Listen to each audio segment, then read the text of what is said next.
අයිබෝවන් දුවේ පුතේ අද අපි ආරම්භ කරන්න වෙනදා වගේම tuition.lk වෙබ් අඩවියේ උසස් පෙළ ජෛව පද්ධති තාක්ෂණ වේදේ විශේෂාරාමයේ උගලන්ට වැදගත් ඒකකයක් වන 13 වෙනි වසර විසිතුරු ශාක උද්‍යාන විද්‍යාවේ නියැලීම සූදානම් වෙයි කියන කොටසට අදාළ ප්‍රශ්න ටිකක් අපි වීඩියෝ ඇසුරින් කතා කිරීමට බලාපොරොත්තු වෙන්නේ. අපි මේ පාඩමට අදාළ කොටස් මොනවද කියලා මුලින්ම කතා කරමු. දැන් ඔයගොල්ලන්ට බෝඩ් එකේ පේන ආකාරයට ලංකාවේ විසිතුරු ආර්ථිකව වැදගත් වෙන කැපූ මල් සහ විසිතුරු ශාකපත්‍ර විශේෂ ප්‍රභේද විස්තර කිරීම අපි මුලින්ම කතා කරන්න ඕනේ.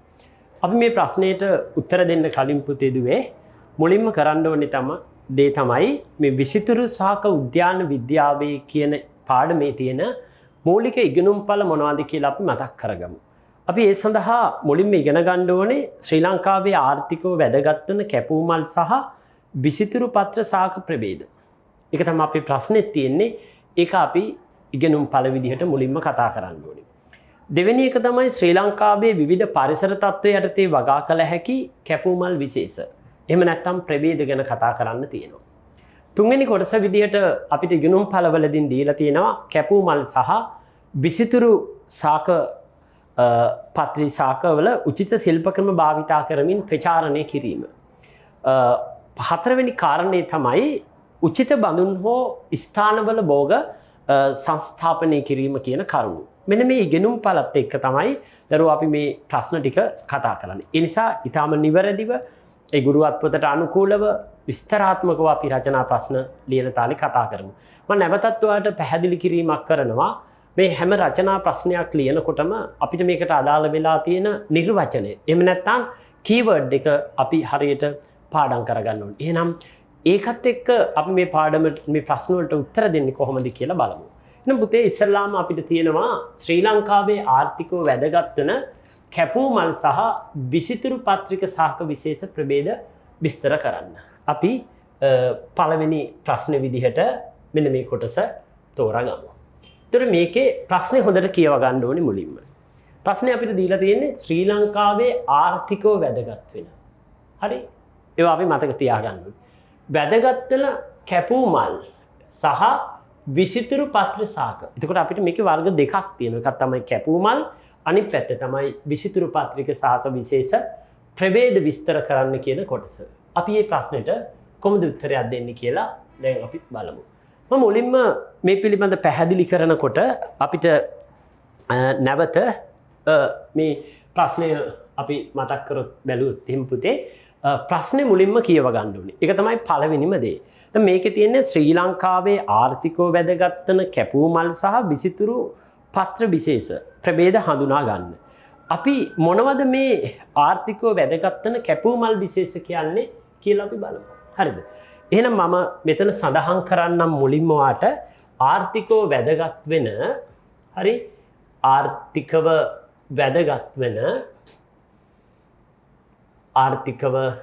වැදගත් වෙන කැපුම් මල් විශේෂ මොනවද කියලා. කැපුම් මල් විශේෂ. කැපුම් මල් විශේෂ. හරි. මෙන්න මේ ටික තමයි අපි මුලින්ම කතා කරන්නේ. ඒතකොට මේ කැපුම් මල් විශේෂ විදිහට අපිට ගන්න පුළුවන් මෙන්න මේ මම සඳහන් කරන මල් විශේෂ ටික. උදාහරණ විදිහට අංක 1 ගමු අපි ඇන්තූරියම් මල්. ඇන්තූරියම්. අංක 1 අපි ඇන්තූරියම් මල් ගමු. මේක කැපූ මල් විශේෂයක්. ඊළඟ කැපූ මල් විශේෂයේ විදිහට පුතේ අපිට තියෙන්නේ විෂය නිර්දේශයට අනුකූලව ඕකිඩ් මල්.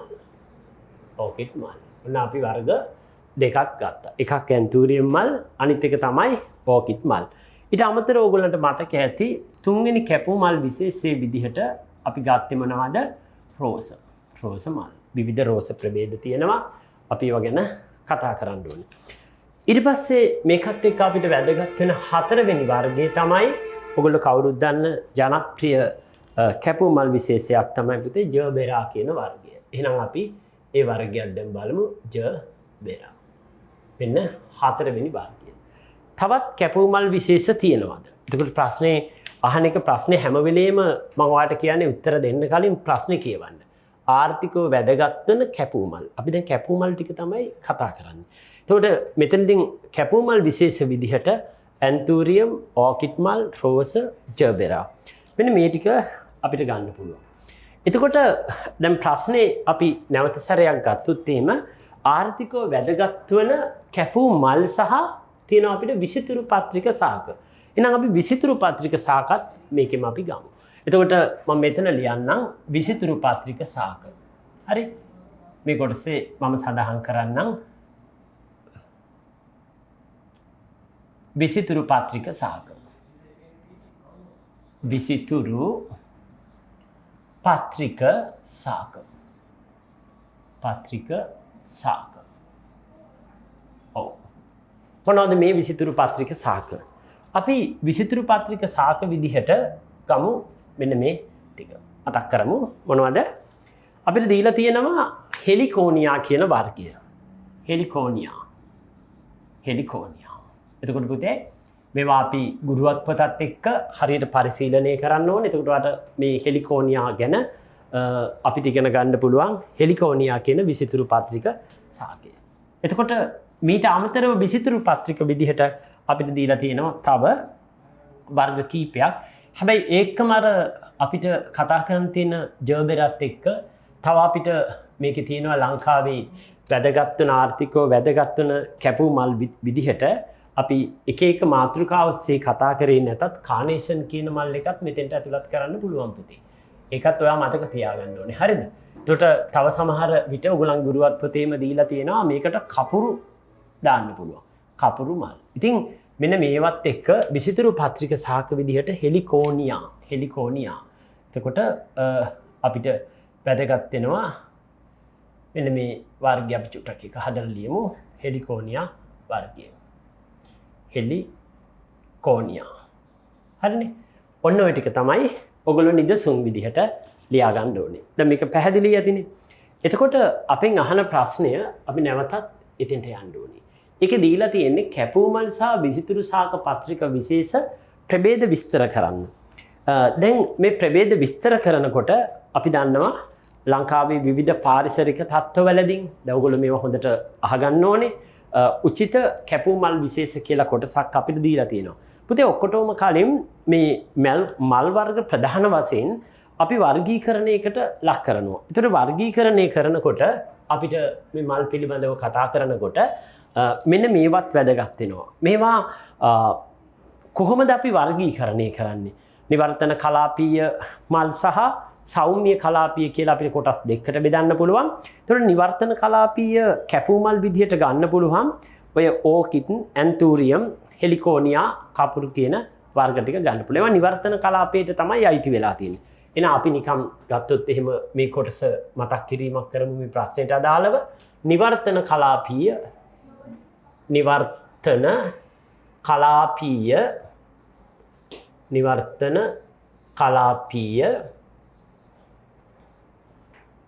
කැපුමල් අපිට මේකට අයිති වෙලා තියෙනවා මල් වර්ග ගණනාවක්. ඒකේ උදාහරණ විදිහට ඔයා මතක තියන්න ඕකිඩ් වර්ග, ඒ වගේම ඇන්තූරියම්, හෙලිකෝනියා සහ කපුරු. එතකොට ඒ ටික අයිති වෙන්නේ නිවර්තන කලාපයට. ඊට පස්සේ නිවර්තන කලාපයේ වගේම අපිට ලෝකේ හම්බ වෙනවා සෞම්‍ය කලාපයේ තියෙන කැපුමල්. සෞම්‍ය කලාපේ. එතකොට මේකට අයිති වෙලා තියෙන කැපුමල් මොනවද කියලා ඇහුවොත් අපිට ඔය විස්තර කරන්න පුළුවන් උදාහරණ රෝස වර්ග. හරිද? රෝස වර්ග අපිට ගන්න පුළුවන්. ඊට අමතරව මේකටම අපිට ගන්න පුළුවන් කපුරු ගන්න පුළුවන්. ඊට පස්සේ තව අපිට ගන්න පුළුවන් ජර්බෙරා කියන වර්ගය. හරි ජනප්‍රිය වර්ගයක්. එතකොට ඒ වර්ගය අපි ගමු ජර්බෙරා. ඊට පස්සේ තව ගන්න පුළුවන් කානේෂන් වර්ග ගන්න පුළුවන්. කානේෂන්. ඊට පස්සේ අපිට මේකට ගන්න පුළුවන් මොනවද? ඕකිඩ් වර්ග. හරිද? ඕකිඩ් වර්ග. ඉතින් මේ විදිහට වට පුළුවන් මොනවද? සෞම්‍ය කලාපික මල් වර්ග මොනවද කියලා මතක තියාගන්න. එතකොට නිවර්තන කලාපයේ තියෙන්නේ ඕකිඩ්, ඇන්තූරියම්, හෙලිකෝනියා සහ කපුරු කියන ඒවා. ඉතින් අපේ විසිතුරු සාකපත්‍ර ප්‍රභේද හඳුනා ගැනීමනේ විස්තර කිරීමනේ අපේ ප්‍රශ්නේ තියෙන්නේ. මම හැම වෙලේම ඔයාලට කියන්නේ ප්‍රශ්නෙට අදාළව විස්තර අපි කතා කරනකොට ඒකත් එක්ක යන්න ඕනේ. ඒ ප්‍රභේද විස්තර කරන්න ඕනේ. ඉතින් ප්‍රභේද විස්තර කරනකොට දරුවෝ අපි ඉස්සරලාම එනම් පටන් ගන්න ඕනේ මොකක්ද? පළවෙනි එක තමයි ඇන්තූරියන් වර්ග. දැන් ඇන්තූරියන් වර්ග ගත්තොත් ශ්‍රී ලංකාවේ විවිධ පාරිසරික තත්ත්ව යටතේ මේවා වැවෙනවා. දැන් උදාහරණයක් විදිහට ඇන්තූරියන් වර්ගවල තියෙනවා ඇන්තූරියන් ඇන්ඩ්‍රියානම් කියන වර්ගය. ඇන්ඩ්‍රියානම් කියන වර්ගය මේක ඇත්තටම ආර්ථික වශයෙන් මෙම ප්‍රභේදය වගා කරන්න හේතු වෙන්නේ පුතේ දිගුකල් තබා ගැනීමේ හැකියාවක් තියෙනවා මේ මලේ. ඒ වගේම තමයි වගා කිරීමේ පහසුව, ඒ වගේම ඒකේ තියෙන ආකර්ෂණීය බව, ඒ වගේම මල් සැකසීමේ පහසුව. මෙන්න මේ කරුණුත් එක්ක තමයි අපි මේ ආර්ථිකව වැදගත් වෙන මල් වගාව කියන කොටස ගැන කතා කරන්නේ. එතකොට මේ ලංකාවේ වගා කරන ඇන්තූරියම් ප්‍රභේද ගත්තොත් අපි සරලව කතා කරොත් එහෙම රතු, තැඹිලි, රෝස, පබළු රෝස, දිවි වර්ණ. ඒ කියන්නේ අපි කියන්නේ අර බයි කලර් කියලා. ඒ වගේම හයිබ්‍රිඩ් වර්ග, ඒ වගේ වර්ග ගණනාවක් තියෙනවා. එතකොට මොනවද මේ ලංකාවේ වගා කරන ඇන්තූරියන් වල කොළපුව? කොළපුව කියන එක දන්නවනේ අපි. ඒ කොළපුවේ තියෙන වර්ණ ගත්තොත් රතු පාට, සුදු පාට, තැඹිලි පාට, රෝස පාට, පබළු සහ රෝස දිවි වර්ණ කියලා පුතේ ගන්න පුළුවන්. මේක අපි ගුරුවත් පොතත් එක්ක හරියට පරිශීලනය කරලා මේ ප්‍රශ්නෙට උත්තර දෙන්න ඔය දරුවෝ ලෑස්ති වෙන්න ඕනේ. ඊළඟ එක තමයි ගම්පහ රතු, කොත්මලේ ක්ලෝනේ සහ ගෝතමාලා. මොනවද? ගෝතමාලා කියන විශේෂය ක්ලෝනය, කොත්මලේ ක්ලෝනේ සහ ගම්පහ රතු කියන වර්ගයත් මේකට අයිති වෙලා තියෙනවා. ඊට පස්සේ දැන් ලංකාවේ දේශීය වෙළඳපොළ වගේම විදේශීය වෙළඳපොළටත් සපේන ඉල්ලුමක් තියෙන මේ කොළපුවේ පැහැ තියෙන මල් වර්ග තියෙනවා. දැන් මේවාට හොඳම උදාහරණ විදිහට ඔයා මතක තියාගන්න ඕනේ ඇක්‍රොපොලිස් කියන වර්ගයේ කොළපුව සුදු පාටයි. ඇක්‍රොපොලිස් වල කොළපුව සුදු පාටයි. ඒ වගේම කානවල් වර්ගයේ ගත්තොත් පුතේ සුදු පැහැති කොළපුවක් තමයි තියෙන්නේ. මේක ගුරුවත් පුතේ ඔයගොල්ලන්ට පැහැදිලිවම රූප සටහන් එක්කම තියෙනවා. ඒ ටික ඔයගොල්ලෝ පරිශීලනය කරලා හරියට බලා ගන්න. ඊළඟට කැසිනෝ. කැසිනෝ වල තැඹිලි පාටක් තියෙන්නේ. ඊට පස්සේ ට්‍රොපිකල් කියන්නේ තද රතු පාටක්. ඒ වගේම මිඩෝරි නැත්තම් පස්ටාචේ කියන එක ගත්තොත් එහෙම ඒක කොළ පාටයි. එතකොට මේ විදිහට විදේශීය වෙළඳපොළට සපේන ඇන්තූරියන් ගැන කතා කරන්න පුළුවන්. ඒ වගේම ශ්‍රී ලංකාවේ ආර්ථිකව වැදගත් වෙන රෝස ප්‍රභේද ගත්තොත් පුතේ වර්ග ගොඩක් තියෙනවා. ඒ අතරින් වැදගත්ම වර්ගයක් තමයි ඇම්බර් ක්වීන් කියන කහ පාට වර්ණයේ තියෙන රෝස මල. ඉතින් ඔය දරුවන්ට කියන්නේ නිදසුන් එකක් දෙකක් මතක තියාගන්න ඕනේ විභාගෙට. එතකොට ආර්ථිකව වැදගත් වෙන රෝස ප්‍රභේද ගැන කතා කරනකොට අපිට කතා කරන්න පුළුවන් මේ ඇම්බර් ක්වීන් කියන්නේ කහ පාටයි පුතේ. ඊට පස්සේ රෙඩ් රෝස කියන්නේ මේක රතු පාට එකක්. අපි වචනෙන්ම තියෙනවානේ. ඒක හරි ජනප්‍රිය එකක් වෙළඳපොලේ ආර්ථිකව වැදගත් වෙන එකක්. ඊට පස්සේ ලැවෙන්ඩරා ලේස් කියන දම් පාට වර්ණ තියෙන රෝස ප්‍රභේදයක් අපේ ආර්ථිකව වැදගත් වෙන එකක්. ඊට අමතරව තියෙනවා ඉම්පේෂන් කියන තැඹිලි වර්ගය, ඒ වගේම බ්ලූ නයිල් කියන දම් පාට වර්ගය, ඊට පස්සේ ගෝල්ඩ් මෙටල් කියන කහ පාට වර්ගය, ඩීප් පර්පල් කියන දම් පාට වර්ග තියෙනවා. මේ ඔක්කොම පුතේ අපේ ගුරුවත් පොතේ 13 වෙනි වසරේදී මේ කැපූ මල් වගාවට අදාළ නිදසුන් විදිහට දීලා තියෙන නිසා ඔය දරුවෝ මේකේ දෙකක් තුනක් විතර පාඩම් කරගන්න උත්සාහ කරන්න ඕනේ. එතකොට අපි මේ කතා කරපු මල් වර්ග දෙකට අමතරව ලංකාවේ කැපූ මල්. දැන් අපි නැවතත් මේ ප්‍රශ්නෙත් එක්ක යන්න නැත්නම් ප්‍රශ්නෙට පිට යන් කැපූ මල් විසිතුරු පත්‍ර විශේෂ ගැන විස්තර කරන්න. ඒතර ප්‍රභේද ගොඩක් තියෙනවා. මේක ලොකු රචනා ප්‍රශ්නයක් පුතේ. ඉතින් මේකට ලංකාවේ බැවෙන ඕකිඩ් වර්ග මොනවද කියලා අපි සඳහන් කරන්න ඕනේ. ඇත්තටම ඕකිඩ් වර්ග ගත්තොත් අපි දන්න උඩවැඩියා වර්ගයක් තමයි ඩෙන්ඩ්‍රෝබියම් කියන වර්ගය. දැන් ඔයාලට මතක ඇති 2019 අවුරුද්දේදී අර මේ මල් වර්ගවල පුතේ මලේ හැඩය දාලා එක්සෑම් එකේ පළවෙනි MCQ එක අහලා තිබුණා. ඒ නිසා ඔයාලට මේ මල් වර්ගවල හැඩය, ඒව නැත්නම් පොකුරේ හැඩය මේවා මතක තියාගෙන ඉන්න වැදගත් කියන එකත් මම මෙතනින් ඔයාලට කියනවා. ඒතකොට ඩෙන්ඩ්‍රෝබියම් ගත්තාම ඒකේ වර්ග ගණනාවක් තියෙනවා. පැලනොප්සිස් වර්ගය, කේන් දර්ශය සහ අතරමැදි දර්ශය කියලා වර්ග තුනක් තියෙනවා. ඊට අමතරව වැන්ඩා පත්‍රවල හැඩය මම ඉතින් වැන්ඩා ප්‍රශ්නයක් තමයි එදා අපිට විභාගෙට දාලා තිබුණේ. වැන්ඩා වලට වැන්ඩා නෙවෙයි මේ ඕනස් ඩීඑම් වර්ගයක්. ඊට පස්සේ මේ වැන්ඩා කියන වර්ගය ගත්තොත් පටියාකාර නාලාකාර කියලා කොටස් දෙකකට බෙදෙනවා. ඊට පස්සේ තව අපිට තියෙනවා මේකෙම තව වර්ගයක් ඕනස් ඩීඑම් කියන වර්ගය. එතකොට ඒ ඕකිඩ් වර්ගයත් ආර්ථිකව වැදගත් වෙන ඕකිඩ් වර්ගයක් කියන එක මතක තියාගන්න ඕනේ.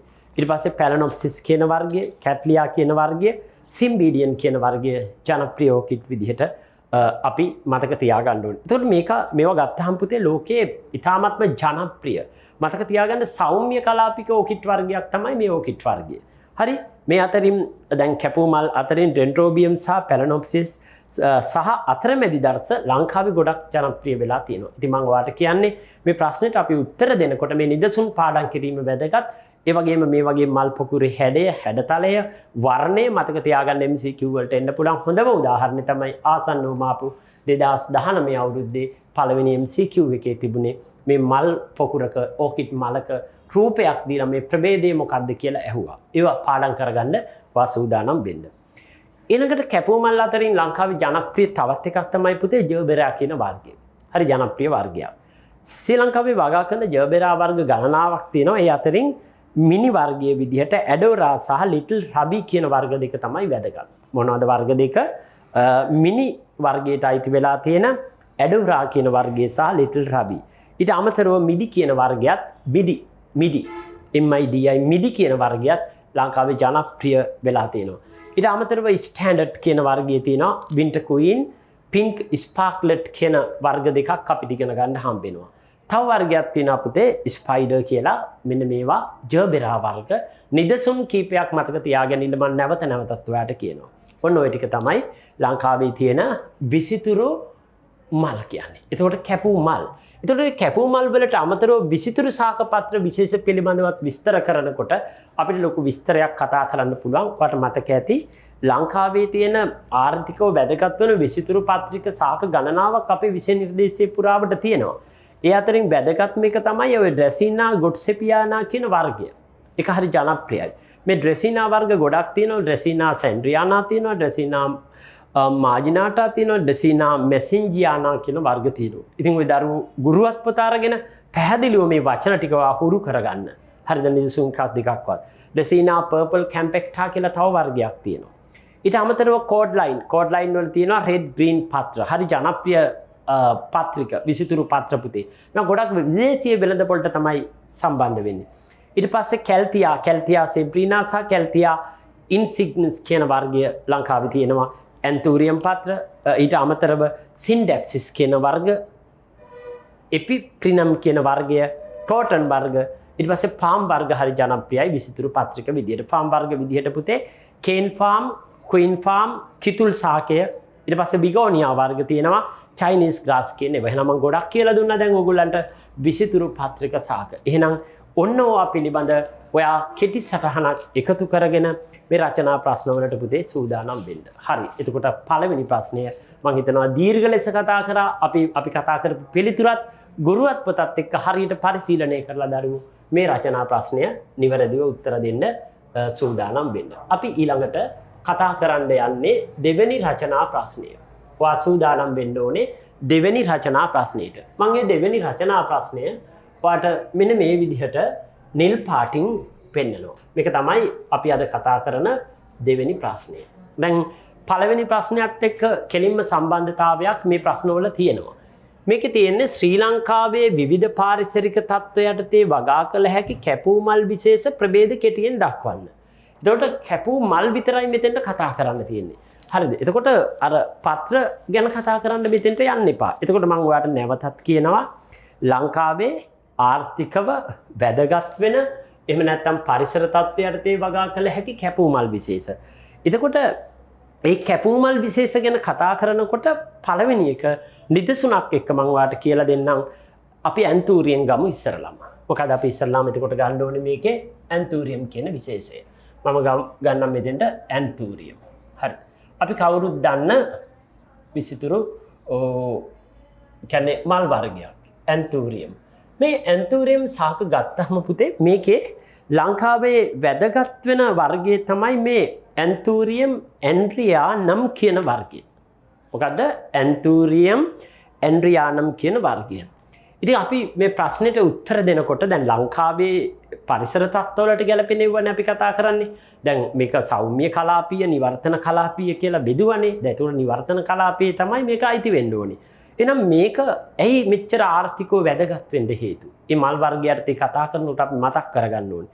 මේකට පුතේ දිගුකල් ගවඩා කරලා තියාගන්න පුළුවන්. අපි දන්නවා මේවා මල් ශාලාවලට ඒ විසිතුරු මල් අදාළ කර්මාන්තයේ නියැලෙන අය මේවා සති ගණන් තියාගන්න පුළුවන් හැකියාවක් තියෙනවා නම් මේකෙන් වැඩි ආර්ථික වාසියක් ලබා ගන්න පුළුවන්.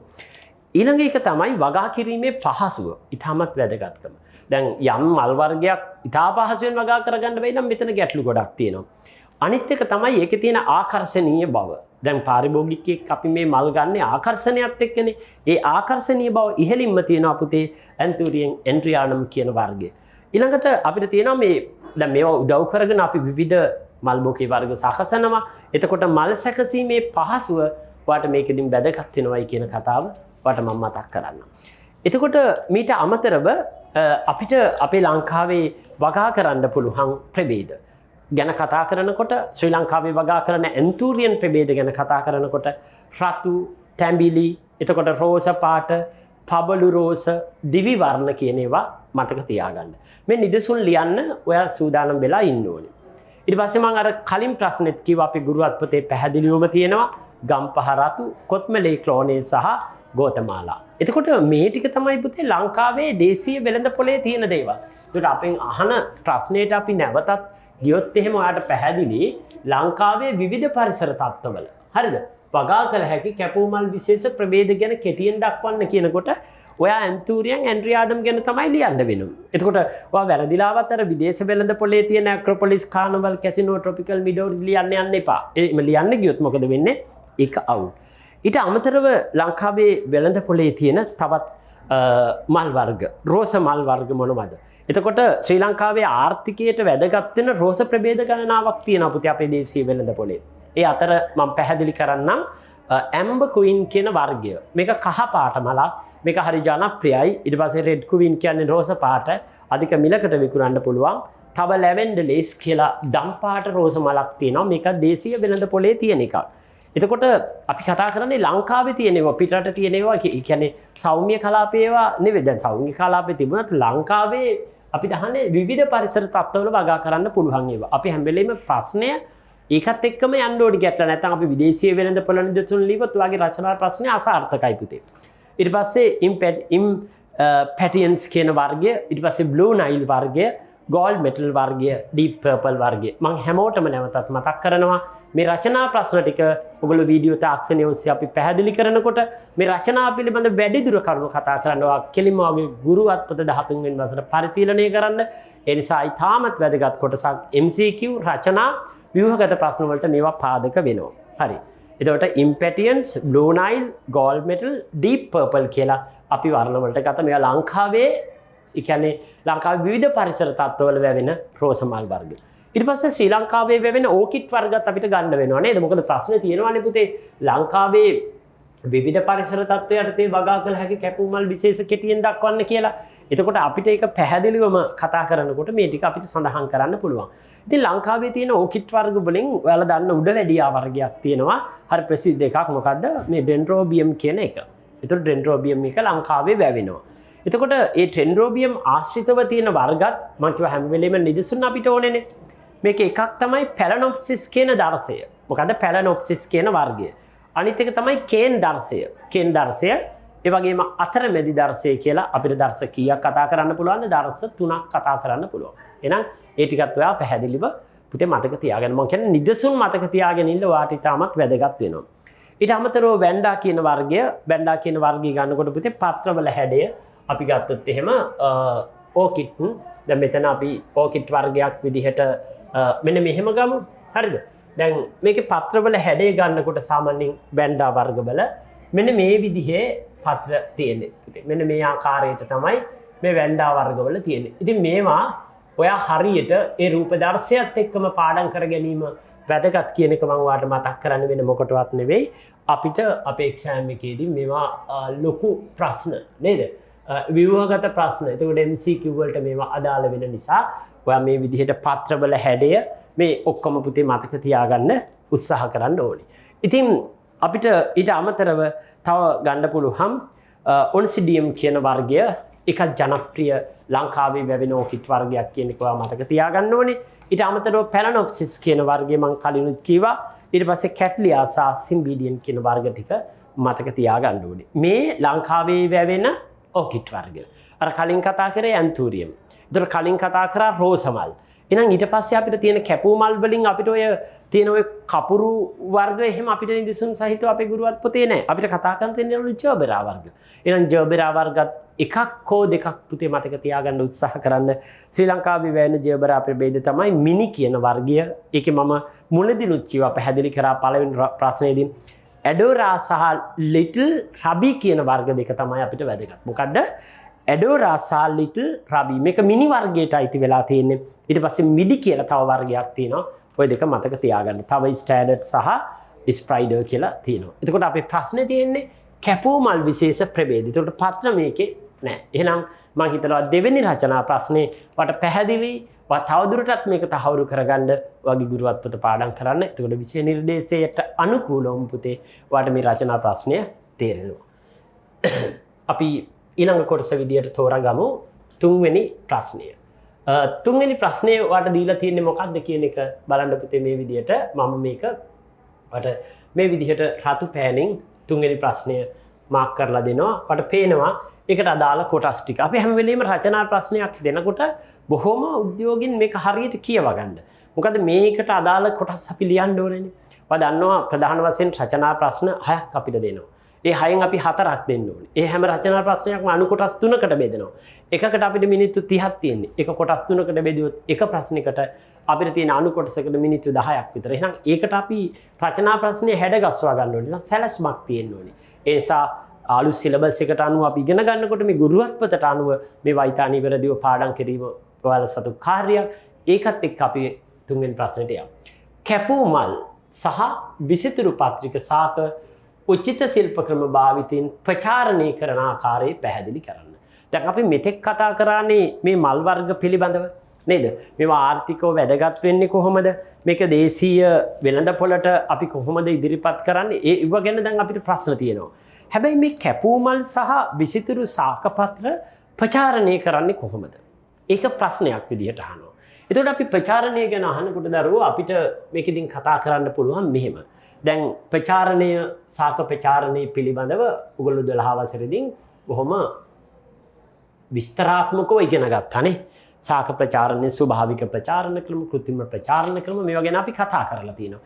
පටක රෝපණය වගේ දේවල්. මෙතන අහන්නේ කැපූ මල් සහ විසිතුරු සාකපත්‍ර ප්‍රචාරණය කළ හැකි ක්‍රම මොනවද? ඇත්තටම අපිට මේක ප්‍රචාරණය කරන්න පුළුවන්. අපි අර 12 වසර ඉගෙන ගත්තා වගේම ප්‍රචාරණය කරන්න පුළුවන් ක්‍රම දෙකක් තියෙනවා. පළවෙනි එක තමයි දරුවෝ මොකද්ද? අපි ඉගෙන ගන්න ලිංගික ප්‍රචාරණය. ලිංගික ප්‍රචාරණය. ඒක තමයි පළවෙනි එක. අනිත් සාක වගේම අපි ලිංගික ප්‍රචාරණය මගින් මේක ව්‍යාප්ත කරගන්න පුළුවන්. අපි දන්නවා ලිංගික ප්‍රචාරණයෙන් සාක ව්‍යාප්ත කරනවා කියන්නේ පුතේ බීජ මගින්. එහෙම නැත්නම් සමහර සාකවල බීජ වෙනුවට තියෙනවා පුතේ බීජාණු කියලා කොටසක්. ඒ බීජාණු මගින් මේක ව්‍යාප්ත කරගන්න පුළුවන්. දැන් බීජයක් කියන්නේ ඵලයක් ඇතුළේ තියෙන එක. බීජාණු කියන්නේ සමහර විට ඔය සෝරස බීජාණු දානියක් තුල අන්තර්ගත වෙලා තියෙන කොටස්. එතකොට පළවෙනි එක ලිංගික ප්‍රචාරණ ක්‍රම. දැන් ඔයගොල්ලෝ දන්නවා මේක ලිංගික ප්‍රචාරණ ක්‍රම කියන්නේ පුතේ පුමාංගයේ ඡායාංගයේ එකතු වෙලානේ මේ ඩිම්බේ සංසේචනය වෙලානේ බීජයක් බවට පත් වෙන්නේ. ඒතර මෙතන ලිංගික ක්‍රියාවලියක්. ඒ නිසා අපි ලිංගික ප්‍රචාරණ ක්‍රමය කියලා කියනවා බීජ මගින් සහ බීජාණු මගින්. මතක තියාගන්න ඕනේ වැදගත් දේ. ඒතර මේක ප්‍රචාරණය වෙන්නේ මොකෙන්ද? බීජ මගින්. එහෙම නැත්නම් මේක ප්‍රචාරණය වෙනවා බීජාණු මගින්. මොනවා මගින්ද? බීජාණු මගින්. ඒතර සමහර දරුවෝ මේ බීජ දන්නවා බීජාණු දන්නේ නැහැ. දැන් බීජාණු ගොඩක් වෙලාවට ඔය අපි ඔලෙවල් වල විද්‍යාව කොටසේදී ඉගෙන ගන්න හම්බෙනවනේ අර බීජ නිපදවන සාක, බීජ නිපදවන්නේ නැති සාක. එතකොට සනාල සාක කොටස් දෙකකට බෙදනවනේ පුතේ. එක කොටසක් තමයි බීජාණු නිපදවන සාක, අනිත් එක බීජ නිපදවන සාක. දැන් අය නෙප්‍රලෝපිස් සෙලජිනිල්ලා වගේ සාක මතක ඇති නේද? එතකොට මෙවැනි සාකත් අපේ විසිතුරු මල් වගාවෙත් තියෙනවා. එතකොට ඒවා බීජ නෙවෙයි බීජාණු කියන කොටස්. ඒක බීජාණු දානිය තුල තමයි තියෙන්නේ. එහෙනම් ඒකත් ඔයා තේරුම් ගන්න වෙනවා නේ. එතකොට දෙවෙනි ක්‍රමවේදය තමයි අනිකුත් සාක ප්‍රචාරණය කරා වගේම අපිට ඉගෙන ගන්න තියෙන දෙවෙනි ක්‍රමවේදයේ විදිහට ගමු මොකද්ද? අලිංගික ප්‍රචාරණය. මොකද්ද? අලිංගික ප්‍රචාරණය.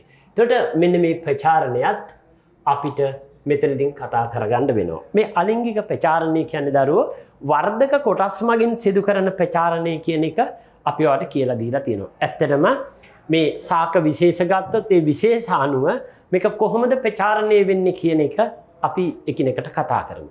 ඊළඟට මේ ප්‍රචාරණය සිදු කළ හැකි ක්‍රම ගැන කතා කරනකොට අපිට මේකට අවශ්‍ය උපකරණ ගොඩක් කතා කරන්න තියෙනවා. අපි ඊළඟට කැපුමල් වල පුතේ මේ ප්‍රචාරණය කරනකොට මේ සඳහා භාවිතා කරන උපකරණ පිළිබඳ කතා කරන්න ඕනේ. ඒ උපකරණ විදියට කතා කරනකොට වැදගත් වෙන උපකරණ රාශියක් තියෙනවා. අපි මොනවද ඒ උපකරණ කියලා බලමු.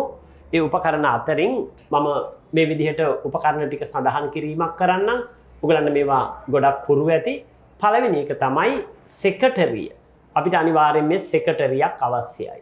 ඔයාලට මතක ඇති මේ කුසි උපකරණය නේ. සාක කප්පාදු කිරීම, සාක ප්‍රචාරණය කිරීම හැම තැනකදීම අපිට වැදගත් වෙන උපකරණයක්. ඊට අමතරව පුතේ මේ සාක ප්‍රචාරණය කරනකොට දැන් අපි වර්ධක ප්‍රචාරණ ක්‍රමයක් වෙන්න පුළුවන් නේ. අපි දන්නවා අපි ඒ කපන්න පාවිච්චි කරන පිහිය සෙක්‍රටරිය වුණත් කමන්නේ. මේවා අපි දිලීරනාශක වලින් සෝදන්න ඕනේ. ඒ නිසා අපි දෙවෙනි කොටස විදියට මේකට ගන්න පුළුවන් දලෝ දිලීරනාශක. හරිද? ඇත්තටම දිලීරනාශක පාවිච්චි කරනවා. දැන් උදාහරණයක් විදිහට මේ සඳහා පාවිච්චි කරන්න පුළුවන් දිලීරනාශක තමයි කැප්ටාන් කියන වර්ගය. අපිට ගන්න පුළුවන් මොනවාද? කැප්ටාන් කියන වර්ගය. එතකොට අපි මේ කැප්ටාන් කියන වර්ගය ගන්න පුළුවන්. ඊට අමතරව තිරම් කියන වර්ගයේ පොටෑසියම් පර්මන්ගනේට්. ඔයගොල්ලෝ මතක ඇති අර දම් පාට තියෙන KMnO4 මතක ඇති නේද? පොටෑසියම් පර්මන්ගනේට් තව වර්ගයක් තියෙනවා. අපි අර කියපු කැප්ටාන් තිරම් කියන වර්ගත් පාවිච්චි කරන්න පුළුවන් දිලීරනාශක. මතක තියාගන්න. විවිධ රෝග ව්‍යාප්ත වෙන්න පුළුවන් මේ හරහානේ. ඊට පස්සේ කැපුම් තල බද්ධ පිහි අවශ්‍ය වෙනවා. ඊට පස්සේ මුල් ඇද්දවීමේ හෝමෝන. මම තුන්වෙනි එකට දාන්නම්කෝ කැපුම් පිහි කියලා. හරිද? අපි ගොඩක් වෙලාවට මේ සඳහා කැපුම් පිහි විදියට අපිට වෙනම වර්ග තියෙනවා. එහෙම නැත්නම් අපිට පේපර් කටර් එකක් වුණත් මේ සඳහා පාවිච්චි කරන්න පුළුවන්. ඊට අමතරව තියෙන දේවල් මම ඔයාලට මතක් කරන්නම්. පුතේ මුල් ඇද්දවීමේ හෝමෝන භාවිතා කරන්න ඕනේ. ඒක මේ සාක ප්‍රචාරණයේදී ව්‍යාපාරික වශයෙන් කරනකොට මේව අපිට අවශ්‍යයි. ඒ සඳහා අපි පාවිච්චි කරන මුල් ඇදීමේ හෝමෝන මතක තියාගන්න එකක් දෙකක්වත් වැඩිපුරම අපි පාවිච්චි කරන්නේ මුල් ඇදීමේ හෝමෝන විදිහට රූටෝන් කියන හෝමෝනය. පුතේ රූටෝන් කියන හෝමෝනය. ඊට අමතරව රැපිඩ් රූට් කියලා තව හෝමෝන් එකක් තියෙනවා. මුල් වේගෙන් අදින හෝමෝන වර්ග දෙකක්. එතකොට බඳුන් සහ පොලිතින් අවශ්‍යයි. ඒ වගේම රෝපණ ද්‍රව්‍ය අවශ්‍යයි. තවන් මාධ්‍යයක් ඕනේ. දැන් ඇන්තූරියම් වගේ බීජ හිටවනකොට ඊට පස්සේ අපිට මේ තවන් මාධ්‍ය විදිහට වැලි දිරාපත් වූ කොළ පොහොර දහයියා කොම්පෝස්ට් ඊට අමතරව උළු ගඩොල් කැට පොල්ලෙලි කැබලි වගේ ඕනේ. ඊට පස්සේ අත්තාවරණ ප්‍රචාරක ව්‍යුහ සහ උද්‍යාන වගාම්පන්න ඕනේ. දැන් මේවා තමයි මේ සාක ප්‍රචාරණය කරන ක්‍රම. දැන් ඔයා නිතරම ප්‍රශ්නෙට යන්න ඕනේ. ප්‍රශ්නේ තියෙන්නේ කැපුමල් සහ විසිතුරු සාකපත්‍ර උචිත ක්‍රම භාවිතා කරමින් ප්‍රචාරණය කරන ආකාරය විස්තර කරන්න. එතකොට ක්‍රමවේදය යටතේ අපි ඉස්සල්ලාම ඇත්තටම කතා කරන උපකරණ ටික අපි සූදානම් කරන්නේ. ඒ උපකරණ සූදානම් කිරීමෙන් පස්සේ දරුවෝ මතක තියාගන්න අපි ඇන්තූරියම් ප්‍රචාරණය කිරීම ගැන හිතමු. දැන් ඇන්තූරියම් ප්‍රචාරණය කිරීමේදී මේක ප්‍රචාරණය කරන්නේ ප්‍රධාන වශයෙන් බීජ මගින්. හරිද? අපි හිතමු බීජ මගින් ප්‍රචාරණය කරනවා. එතකොට අපි බීජ මගින් ප්‍රචාරණය කරනකොට වට මතක ඇති අර පරාගණය කරලා හදා ගන්නවනේ අර චද සුකියකින් රතු පැහැයට හුරු බීජ. අනේ රතු පැහැයට හුරු බීජ අරගෙන මේරු බීජ ටික ගලව ගන්න. මේක ඔයගොල්ලෝ දැකලා ඇති සාමාන්‍ය ඇන්තූරියම් වගාවකදී මේක පරාගණය කරලා හදනවා පුතේ. හදපුවම රතු පාට බීජ තියෙනවා අර චද සුකිය කොළපුව ළඟ තියෙන. ඊට පස්සේ බීජ වෙන් කරලා ඒක අර පිටත මාංශල ආවරණය පොඩි කරපුවාම මේ මාංශල ආවරණය ඉවත් වෙනතුරු රෙදි කැබැල්ලකින් අතුල්ලනවා. ඊට පස්සේ අපි ඒ ටික අතුල්ලලා මොකද කරන්නේ පුතේ?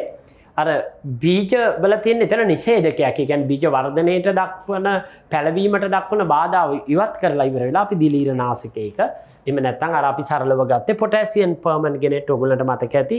මම අර අන්තිමටම කියපු පොටෑසියම් පර්මන්ගනේට් වගේ ද්‍රාවණයක අපි මේක ගිල්වනවා. එතකොට මොකද වෙන්නේ? මිනිත්තු 5ක් විතර ගිල්ලපුවාම මේක යම් දිලීරයක් තියෙනවා නම් ඒ දිලීරය විනාශ වෙලා යනවා. ඊට පස්සේ අපි මේ සඳහා බඳුන් තෝරා ගන්නවා පුතේ. බඳුන් තෝරාගෙන ඒ සියලුම ද්‍රව්‍ය ජීවාණුහරණය කරන්න ඕනේ. ඒක ඔය දරුවෝ හොඳට මතක තියාගන්න ජීවාණුහරණය කළ යුතුයි. නැත්නම් දිලීර බැක්ටීරියා ආසාද නැති වෙලා මේ වගාව විනාශ වෙන්න පුළුවන්. ඊට පස්සේ නොගබුරු මැටි බඳුනක අපි ඉස්සරලාම මුලින්ම කරන්න පුතේ කොළ පොහොර වැලි තට්ටුවක් කුඩාවට දානවා. සාමාන්‍යයෙන් විස්කම්බේ 1-2 සෙන්ටිමීටර් විතර තියෙන ප්‍රමාණයට තමයි ගන්න. ඊට පස්සේ උළු කැබලි ගඩොල් කැබලි තට්ටුවක් දානවා. මිශ්‍රණයේ ඉහළම තියෙන ගඩොල් කැබලි මත අපි මොනවාද කරන්නේ? බීජ ටික දානවා. පුතේ මට කියන්න අමතක වුණා බීජ දාන අතරතුරදී වීදුරු කෑල්ලකින් මේක වහනවා අපි බීජ දාලා. හරිද? බීජ දාලා වීදුරු කෑල්ලකින් ආවරණය කරනවා. අපි මෙහෙම හදාගත්ත මේ තවාන සහිත භාජනය සාමාන්‍යයෙන් 75%ක සෙවන තියෙන වට පුළුවන් මේ සඳහා සෙවන දැල් තියෙන තැනක් හෝ එහෙම නැත්නම් වෙනත් සෙවන ස්ථානයක මේක තියන්න. ඒතර පැල මතුවෙනවා. සාමාන්‍යයෙන් පැලවල ද්විතීක පත්‍ර 3ක් විතර හට ගන්නකොට කියන්නේ සෙන්ටිමීටර් 4ක් 3ක් විතර මේ පැල ඉස්සෙනකොට මොකද කරන්නේ? මේක අපි ද්විතීක තවානකට මාරු කරගන්න ඕනේ. හරිද?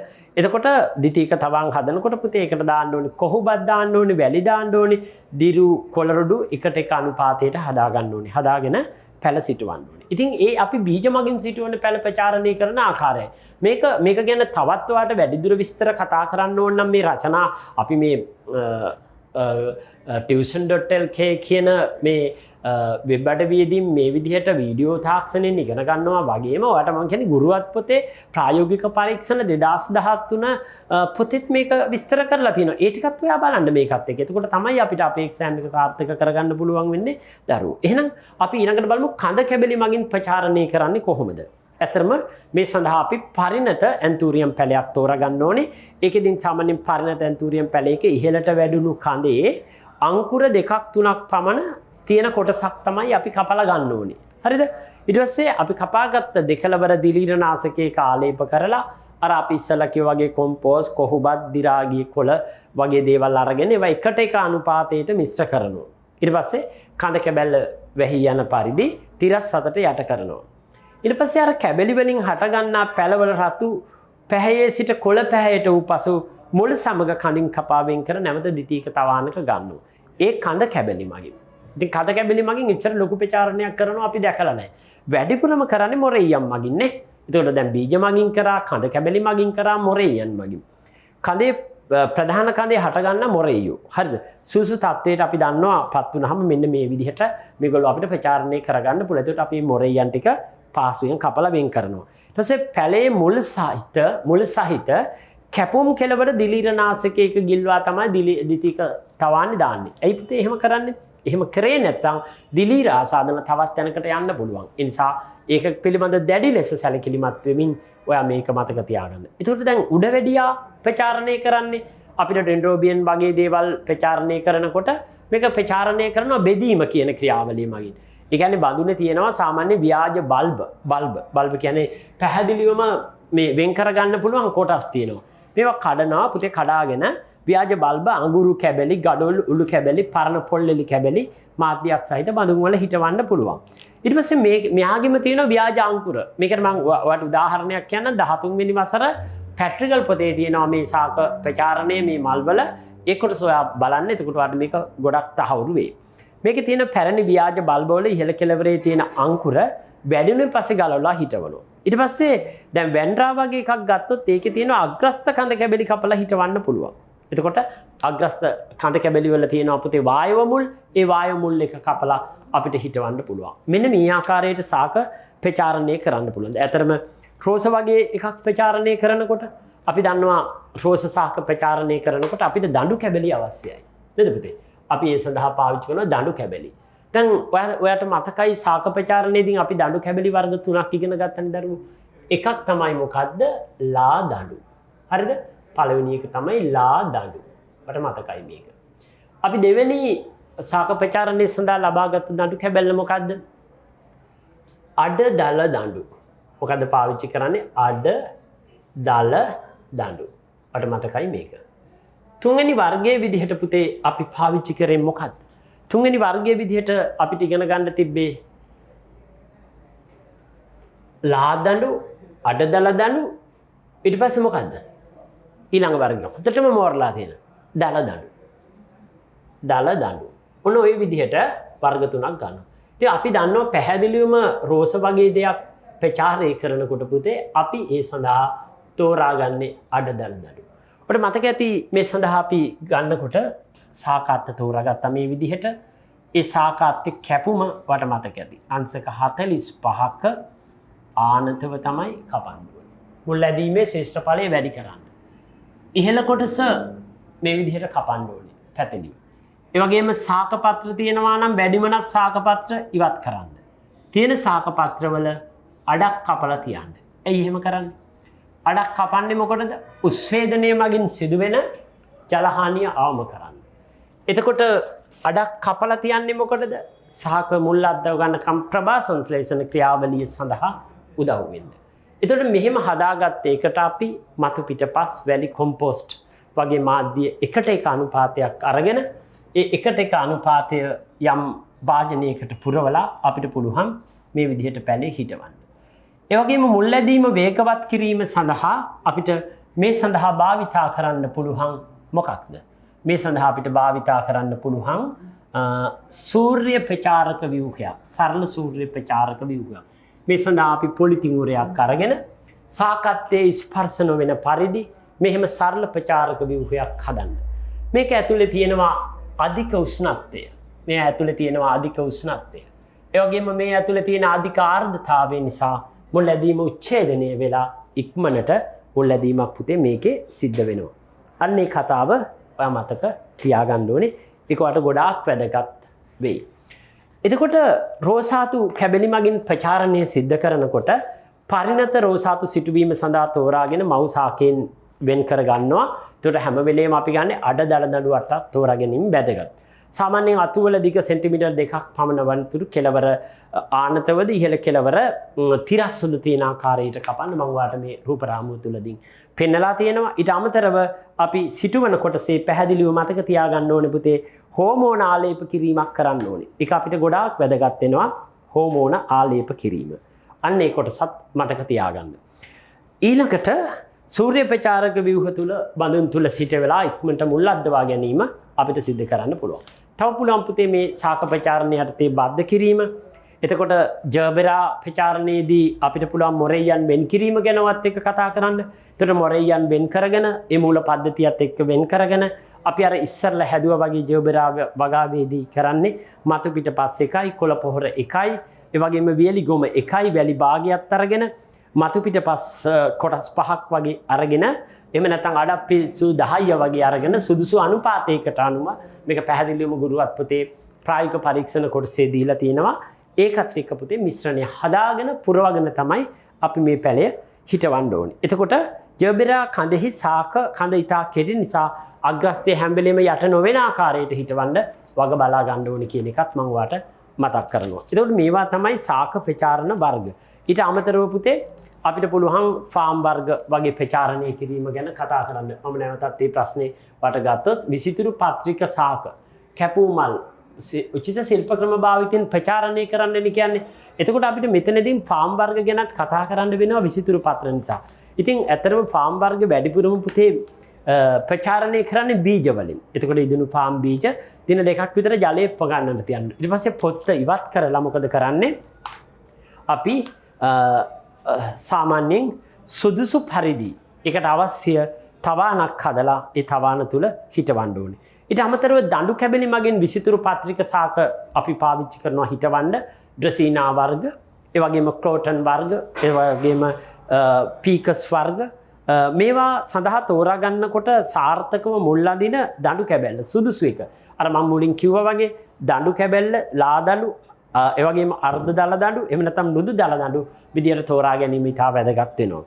ඊට පස්සේ අපි හැම වෙලේම මේ සඳහා කැපීමට සෙක්‍රටරිය පාවිච්චි කිරීමෙන් අපිට පුළුවන් සුදුසු මාධ්‍යයක් පිළියෙල කරලා මේ ටික හිටවා ගන්න. මෙන්න මේ විදිහට තමයි මේ කැපූ මල් සහ විසිතුරු ශාකපත්‍ර දරුවෝ අපි ප්‍රචාරණය කරන්නේ. ඉතින් ඔයාලට අවබෝධයක් ලැබෙන්න ඇති. එතකොට මේ වීඩියෝ දර්ශනය හොඳට බලාගෙන මේකට අදාළ රචනා ප්‍රශ්නව හදන්න ඕනේ. මම මේකට උදව්වක් විදිහට නැවතත් කියන ගුරුවත් පොතේ තියෙන ප්‍රායෝගික පරීක්ෂණ 13 කොටසත් ඔයා උදව් කරගනිමින් මේ රචනා ප්‍රශ්නයට උත්තර දෙන්න. අපි ඊළඟට බලමු ඊළඟ ප්‍රශ්නය මොකක්ද මේ කැපූ මල් වලින් තියෙන්නේ කියලා. එහෙනම් අපි තෝරාගමු ඊළඟ ප්‍රශ්නය. මම මේ ප්‍රශ්නය ඔයාලට පැහැදිලි කරලා දෙන්නම් මෙහෙම. දැන් කලින් ප්‍රශ්නයත් එක්කම තමයි අපිට මේකත් කතා කරන්න වෙන්නේ දරුවෝ. අපි නම් කරමු මම මේ වගේ නිල් පාටින් දාන්න අපිට තියෙන දැන් 1 2 3 4 වෙනි ප්‍රශ්නය නේ 4 වෙනි ප්‍රශ්නය 4 වෙනි රචනා ප්‍රශ්නය. හොඳට කියන්න. උචිත බඳුන් හෝ ස්ථානවල භෝග සංස්ථාපනය කර නඩත්තු කරන්නේ කෙසේද? ඒතර දැන් මෙතනදී අපිට තියෙනවා මේවා නඩත්තු කිරීම පිළිබඳව අපිට ලොකු ප්‍රශ්නයක් තියෙනවා. ඒ නඩත්තු කිරීම පිළිබඳවත් ඒ වගේම මෙතන කියනවා උචිත බඳුන් භාවිතා කරමින් එහෙම නැත්නම් සුදුසු ස්ථානවල අපි කොහොමද මේවා මේ සංස්ථාපනය කළා නඩත්තු කරන්න කියන එක. ඉතින් මේ පිළිබඳව අපිට තියෙනවා කතා කරන්න ගොඩක් දේවල්. දැන් අපි මේවා ඔක්කොම කරන්න පුතේ වාණිජෝනි. කැපූ මල් සහ විසිතුරු ශාකපත්‍ර මේවා සංස්ථාපනය කිරීමේදී මේ ඔක්කොම කරන්න පුතේ වාණිජ්‍යව. ඒ කියන්නේ ආර්ථික වාසියක් ලබන්න.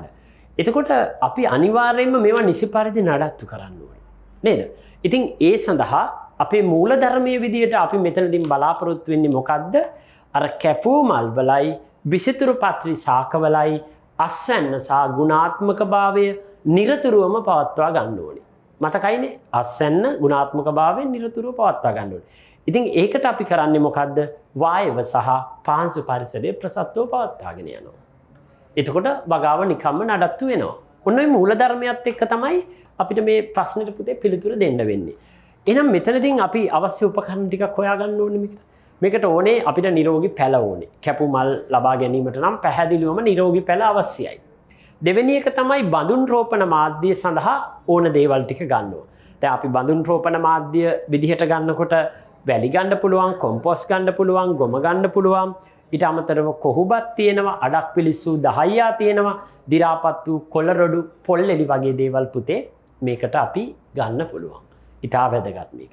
ඊළඟට ආරක්ෂිත ගෘහ protected house ඔයගලන්ට මතක ඇති අපි මේ සඳහා දැල් ගෘහ සහ පොලිතින් ගෘහ භාවිතා කරා. එහෙනම් ඒ ටිකත් අවශ්‍යයි. දැන් ඔයා මේ රචනා ප්‍රශ්නේ ලියනකොට මම මේ කියන දේවල් ටික වෙනම සටහන් කරගන්න ඕනේ. සටහන් කරගන්න අතරතුරදී මම වාට කිව්වා යම් දෙයක් බැරි වුණා නම් නැවත වතාවක් ගුරුවත් පුතත් උදව් කරගෙන යන්න. මොකද අපි විෂය නිර්දේශයට අනුකූලව තමයි දරුවෝ මේ 13 වෙනි වසරේ මේ කොටස කතා කරන්නේ. මොකද පහුගිය දවස්වල මේ පාඩම් මගහැරුණා නම් නැවතත් ඔයාට මේවා ඉගෙන ගන්න ලොකු පිටුබහලක් වෙනවා. ඊළඟට කළු පොලිතින් අපි පාවිච්චි කරනවා මේ සඳහා. විවිධ විස්කම්බ වලින් යුත් ප්ලාස්ටික් බඳුන් අපි පාවිච්චි කරනවා. මැටි බඳුන් පාවිච්චි කරන්නත් පුළුවන්. ඒ වගේම පොහොර වර්ග. දැන් විශේෂයෙන් අපි මොනවා කරත් සාකේට අවශ්‍ය පෝෂක ද්‍රව්‍ය ලැබුණොත් ඉවර නැ පොහොර වර්ග භාවිතා කරනවා. විශේෂයෙන් පොහොර වර්ග විදිහට අපි ගන්න දියර පොහොර පුතේ. ඒ වගේම පෝෂක සෙමින් නිදහස් කරන පොහොර වර්ග තියෙනවා. ඔය වෙළඳ පොලේ තියෙනවා. ඒව ටික ගන්න ඕනේ. ඊට පස්සේ අර කපන්න කොටන්න අපිට අවශ්‍ය සෙක්‍රටරිය, ඒ වගේම පස් ගේන්න අවශ්‍ය තාච්චි වගේ දේවල්, ඒ වගේම උදළු සහ අත් ස්කෝප් වැනි ගොවිපළ උපකරණත් මේ සඳහා ඔයාලට පාවිච්චි කරන්න පුළුවන්. මේ අපි කතා කරමින් ඉන්නේ උචිත බඳුන් හෝ ස්ථානවල භෝග සංස්ථාපනය කර නඩත්තු කරන්නේ කෙසේද කියන කාරණාව පිළිබඳවයි. ඉතින් මේකෙදින් අපි ඉස්සලාම ඇන්තූරියන් වගාවක් ගමු. අපි ඉස්සලාම කතා කරේ ඇන්තූරියම් ගැනනේ. ඒතකොට ඇන්තූරියන් වගාව ගැන කතා කරනකොට මේකේ රෝපණ ද්‍රව්‍ය සකසනකොට කොහොමද කරන්නේ? එතකොට අපි කරන්න ඕනේ හැම වෙලේම පාර්ශ්වික අංකුර එහෙම නැත්නම් හොඳින් මනාව වැඩිච්චි වර්ධනය වූ මෞසාකයක ආසන්නයේ තියෙන සෙන්ටිමීටර් 30ක් පමණ වර්ධනය වූ මොරෙයන් ගන්න ඕනේ. සෙන්ටිමීටර් 30ක් පමණ. එතන මෞසාකයේ හොඳ එකක් විය යුතුයි පුතේ. ඊට පස්සේ කක්ෂීය අංකුර අග්‍රස්ථයේ කොටස ප්‍රධාන ශාකයෙන් වෙන් කළ පසු කඳේ ඉතිරි කොටසේ හට ගන්නා නව පැල තමයි ගන්නෙ. වර්ධක අංකුර ගන්නවා නම් ප්‍රධාන කඳ සෙන්ටිමීටර් 5ත් 7.5ක් කැබලි වලට වෙන් කරනවා. පුතේ වෙන් කරලා අපි මොකද කරන්නේ? වැලි සහ කොම්පෝස්ට් එකට එක අනුපාතයට මිශ්‍ර කරලා මේක අපි රෝපණය කරනවා. තව අපිට මේ සඳහා පටක රෝපිත පළ ගන්න පුළුවන්. පටක රෝපිත පැල ඕන තරම් තියෙනවා. අපිට ඒව වෙළඳ පොලෙන් ගන්න පුළුවන්. එහෙම නැත්නම් බීජ වලින් මුලින් කතා කරපු ඒ පැලත් ගන්න පුළුවන්. ඒවා තමයි රෝපණ ද්‍රව්‍ය. හරිද? ඒ රෝපණ ද්‍රව්‍ය අරගෙන අපි මොකද කරන්නේ? පැල තෝරා ගන්නවා. තෝරාගෙන සාමාන්‍යයෙන් අපි මොකද කරන්නේ? මේක සෙන්ටිමීටර් 30ක් පමණ ප්‍රමාණයට වර්ධනය වෙලා තියෙන වර්ගන තමයි මේ රෝපණ මාධ්‍ය තුල අපි සිටවන්න යන්නේ. ඇත්තටම අපිට ප්‍රායෝගික පරීක්ෂණවලදී එක තැනක දරුවෝ තියෙනවා ඇන්තූරියම් පැලයක් නිවැරදිව සිටවන ආකාරය. එතකොට අපිට මේක ස්ථානීය පරීක්ෂණවලදී යම් ප්‍රමාණයක් අහන්න පුළුවන්. නමුත් B1 B2 පරීක්ෂණවලදී ප්‍රධාන වශයෙන් අහන්න නිසා ඔයා මේ පිළිබඳ දැඩි අවධානයෙන් පාඩම් කරගන්න ඕනේ. රෝපණ මාධ්‍ය සකසනකොට හැම වෙලේම අපි බඳුන් වල වගා කරනවාද පාත්ති වල වගා කරනවාද කියන අරමුණ මත තමයි රෝපණ මාධ්‍ය හදාගන්න ඕනේ. දැන් අපිට අවශ්‍යයි නම් බඳුනක හදාගන්න අපි ගන්න පුතේ කොම්පෝස්ට් කොටස් දෙකක් ගන්නවා. කොටස් දෙකක් කියන්නේ අපි ගමු යම් කිසි ක්‍රොප් එකකින් ගන්නවා නම් නැත්නම් පොල් කට්ටක් වගේ එකකින් ගන්නවා නම් ඒකෙන් දෙකක් ගන්නවා. එතකොට කොටස් දෙකයි. ගොම පොහොර එකයි. ඒකට අදාළව. ගංගා වැලි භාගයයි. උළු කැබලි 4න් එකයි. දැන් ඔයා මේක හදනවා නම් පාත්තියක සිටවනවා නම් පොල්ලෙලි කැබලි 4යි උළු කැබලි 1යි. මෙන්න මේ ආකාරයට තමයි සිටවන්න ඕනේ. ඊට පස්සේ මාධ්‍ය සකසලා ඉවර නම් අපිට ඊට පස්සේ මොනවද කතා කරන්න තියෙන්නේ? සකසලා ඉවර වෙච්ච ගමන් අපි අර තරමක් පරණ මේකට ගන්න පුළුවන් දි รา ගිය පොල්ලෙලි කැබලි අරගෙන මේක පුංචි කෑලි වලට පුතේ කපා ගන්න පුළුවන් සෙන්ටිමීටර් 7.5ක් ප්‍රමාණය මේ වෙනකොට ඒවා වෙළඳ පොලේ විකුණන්නත් තියෙනවා. ඊට පස්සේ පිළිසූලු කැට ගන්නවා අපි 2.5ක් විතර ප්‍රමාණයේ කැබලි ගන්නවා. අර සිදුර වසා ගන්න අපිට අවශ්‍යයි. මාධ්‍යයේ pH අගය ඉතාමත් වැදගත්. අපි නිවැරදිව වගා කරනවා නම් pH අගය රඳවා ගන්න ඕනේ. pH අගය 5.5යි 6.5ක ප්‍රමාණයක් තියා ගන්න ඕනේ. එතකොට මේ සඳහා අපිට pH මීටරය භාවිතා කරන්න පුළුවන්. දැන් ඔය ටික තමයි අපි දැනගන්න ඕනේ. එතකොට බඳුන් තුල ඇන්තූරියම් වගා කරනකොට අපි ඉස්සල්ලාම සුදුසු භාජනයක් තෝරා ගන්න ඕනේ. ඊට පස්සේ භාජනය අරගෙන පුතේ හොඳට පිරිසුදු කරගන්න ඕනේ. හැම වෙලේම භාජනයේ තියෙන ජල වහන සිදුරක් තියෙනවා. හරිද? අර මම මතක් කරන්න හැම වෙලේම තියෙනවා මේකේ ජල වහන සිදුරක්. අපි මේ විදිහට ගත්තොත් මෙතන තියෙන ජල වහන සිදුරක්. මේ තියෙන අපි ගමු මෙන්න මේ විදිහට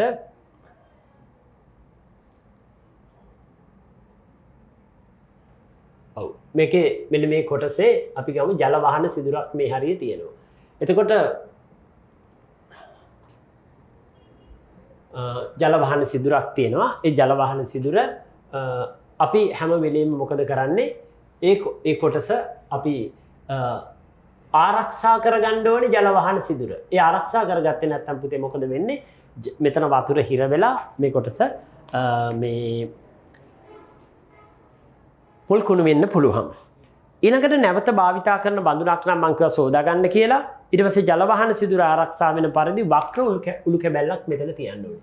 මෙන්න මේ වගේ කෑල්ලක් තිබ්බහම ගැටලුවක් නැහැ. ඒක මතක තියාගන්න. ඊළඟට ඔයාලට පැහැදිලිව මම මෙතනදී කියන්නම් පැලේ වැඩිපුර තියෙන මුල් අපි සෙක්‍රටරිය භාවිතා කරලා කපන්න ඕනේ. සකසාගත් බඳුනෙන් 3න් 1ක් පමණ තමයි පස් පුරවන්න ඕනේ. ඒ කියන්නේ මාධ්‍ය පුරවන්න ඕනේ. 3න් 1ක්. දැන් මේක කොටස් 3කට අපි බෙදුවානේ. 3න් 1ක් තමයි මාධ්‍ය පුරවන්න ඕනේ. මේ තියෙන්නේ 3න් 1ක්. මාධ්‍ය පුරව ගන්න ඕනේ. ඒක මතක තියාගන්න සම්පූර්ණ කටට මට්ටමටම පුරවන්නේ නැහැ.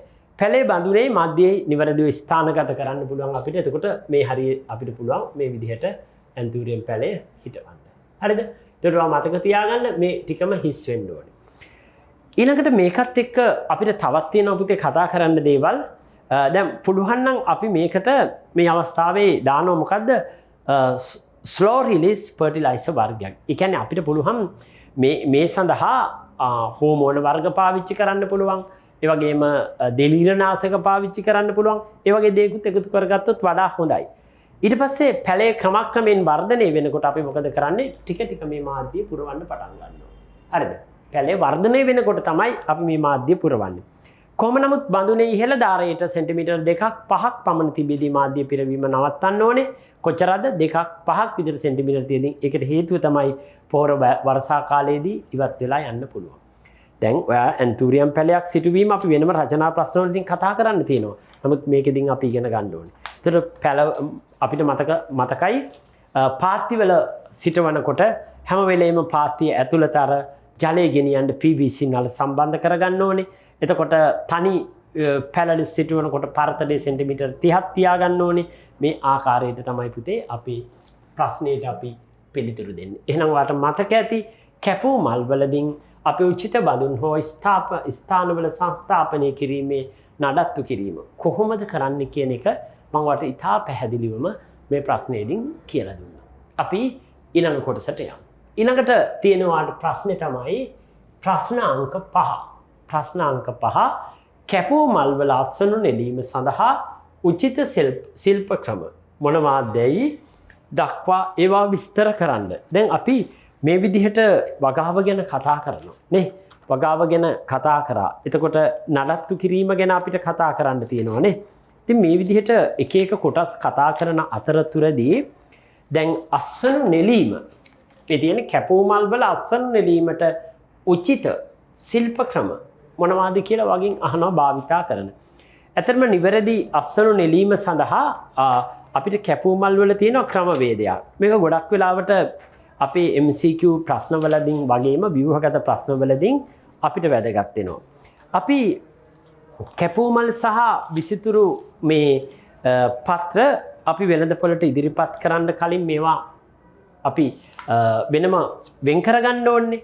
ඉතින් අපි හැම වෙලේම නිවැරදිව අස්වැන්න නෙලන්නේ කොහොමද කියලා පුතේ බලන්න. දැන් කැපූමල් බලමු ඉස්සෙල්ලා. කැපූමල් වල තියෙන්නේ පසු අස්වැනු හානිය අවම කරන්නත් වැඩි ආයු කාලයක් මල් වල නැවුම් බව රඳවා ගන්නත් අපි අස්වැනු නෙලනකොට මෙන්න මේ තත්ත්වනම් සලකා බැලිය යුතුයි. මොනවද මේවා? අපි ඒවා මොනවද කියලා එකිනෙක බලමු. මම මේ සඳහා මුලින්ම ඔයාට කතා කරන්නේ පුෂ්පවල වර්ධනයේ වැදගත් වෙනවා. මොකද්ද? පුෂ්පවල වර්ධනය. පුෂ්පවල වර්ධනය. ඊටමත් වැදගත් පුතේ මේ කොටස. පුෂ්පවල වර්ධනය අංක 1. ඇත්තටම විශේෂයානුව මේක වෙනස් වෙන්න ඕනේ. දැන් ගොඩක් වෙලාවට රෝස මලක් අපි නෙලනකොට කවදාවත් පිපෙනකන් ඉන්නේ නැහැ. මේක අපි නෙලන්න ඕනේ පොහොට්ටුව ලෙස විවෘත වීමට පෙර. ඒක මතක තියාගන්න. රෝස මල් වල පොහොට්ටුව ලෙස විවෘත වීමට පෙර තමයි අපි ඒ දේ කරන්නේ. මේ විදිහට පොහොට්ටුව තියෙන විදිහට තමයි අපි ඒක නෙලලා ගන්න ඕනේ. ඒක මතක තියාගන්න ඕනේ. ඊටමත් වැදගත් කාරණාවක්.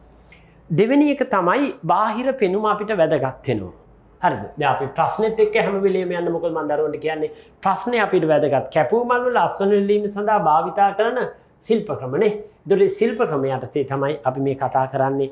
දෙවෙනි එක බාහිර පෙනුම. ඇතරම රෝග පලිබෝධ හානි තියෙනවා නම් මේක වෙළඳපොළට ඉදිරිපත් කිරීම ගැටලුවක් අපිට. එතකොට ඒ යාන්ත්‍රික භාජනය නොබී දීප්තිමත්ව තියෙන්න ඕනේ. විශේෂයට අනුකූල ලක්ෂණ තියෙන්න ඕනේ. නටුව ශක්තිමත් දික් වූ එහෙම නැත්නම් ඍජුව පැවතීමක් තියෙන්න ඕනේ. ඊළඟට පරිණත බවක් වැදගත් පුතේ. පරිණත බව කියන්නේ අවශ්‍ය ප්‍රමාණයට පමණක් පරිණත වෙන්න ඕනේ. ලපටි සහ ඊටා පරිණත මල් නෙලීම සිදු නොකරයි. අපි ලපටි ඒවා ගන්නෙත් නෑ, පරිණත ඒවා නිරන්නෙත් නෑ. ඒක මතක තියාගන්න. තුන්වෙනි එක තමයි පරිණත බව. ඊට දෙවෙනි එක ඔයාට ගන්න පුළුවන් බාහිර පෙනුම. හරි? බාහිර පෙනුම. ඊටමත් වැදගත්. තුන්වෙනි කාරණේ තමයි පරිණත බව. මොකද්ද ගන්නෙ? පරිණත බව. ඊට පස්සේ අනිත් එක තමයි වැදගත්ම කාරණේ තමයි ප්‍රශ්නට අදාළව අපි ගත්තොත් එහෙම අස්වැනු නෙලීමේ ශිල්ප ක්‍රමවලදී දවසේ නෙලීමට සුදුසු කාලය වැදගත් වෙනවා. ඉතින් ඒ සඳහා උදෑසන හිරු නැගීමට ප්‍රථම අස්වැනු නෙලීම තමයි බොහෝ විශේෂවල කරන්නේ. මේක නුවරඑළිය පැත්තේ, බදුළු බණ්ඩාරවිල පැත්තේ ව්‍යාපාරික මල් වගාව කරන අය මේ පිළිබඳව මේ කල් පරිච්ඡේදය තමයි තෝරාගන්නේ. එතකොට රෝස සඳහා සුදුසු සවස් කාලය. මතක තියාගන්න රෝස වලට සවස් කාලේ අනිත් ඒවා අපි ගන්නේ හිරු නැගීමට පෙර උදේ පාන්දර තමයි මේ ක්‍රියාවලිය කරන්න ඕනේ. ඊළඟට වැදගත්ම කාරණාවක් තමයි මෙතන කතා කරන්න ඕනේ අස්වැනු නෙලීමට ගන්නා උපකරණ. ඇත්තටම මේ උපකරණ ගන්නකොට ඉතාමත් මුවහත් උපකරණ පාවිච්චි කරනවා. නැත්නම් මල් නටුව තැලෙන්න පුළුවන්, මලට හානි වෙන්න පුළුවන් භෞතික වශයෙන්. ඒක අපි අවම කරන්න ඕනේ. ඒ සඳහා උචිත උපකරණයක් පාවිච්චි කරන්න ඕනේ, පිරිසිදු උපකරණයක්.